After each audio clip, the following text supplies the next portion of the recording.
Hi guys, வீட்டில் கொஞ்சம் வெஜ்ஜிஸ்லாம் காலி ஆச்சுன்னு வெஜ்ஜிஸ் வாங்கலாம் நாங்கள் கடைக்கு போயிருந்தோம்.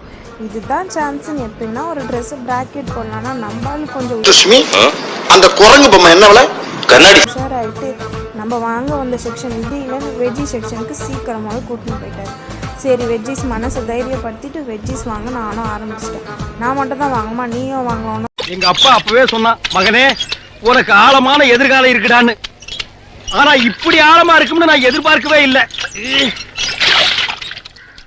தப்பு இல்லைன்னு அவரையும் வாங்க வச்சுட்டேன். அப்படியே வீட்டுக்கு தேவையான வெஜ்ஜிஸ்லாம் வாங்கினே இருந்தேன். வாங்கிட்டு கேரட்லாம் ரொம்ப விலையாயிடுச்சு. பாப்பா வாங்கவே முடியல.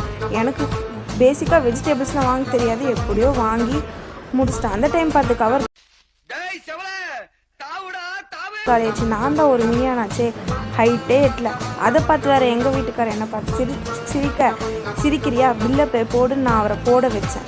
பில்லை போட்டு கரடி மூஞ்சி எனக்கு என்ன ஒரு ஆனந்தம் பார்த்தீங்களா.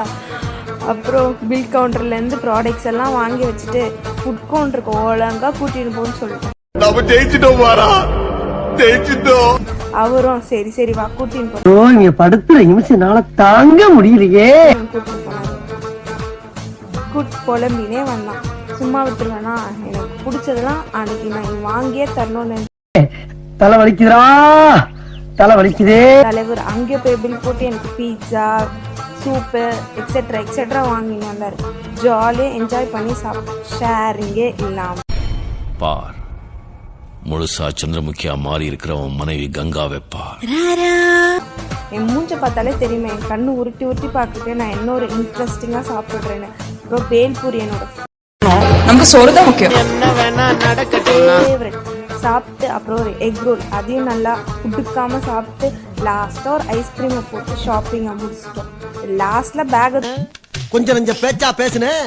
மன்னர் பரம்பரை மண்ணாங்கட்டி பரம்பரை நீயே இப்போ தூக்க வச்சுட்டான். நீங்களும் ஃபேமிலியோட போயிட்டு ஹஸ்பண்டை நல்லா தொல்லை பண்ணுங்க.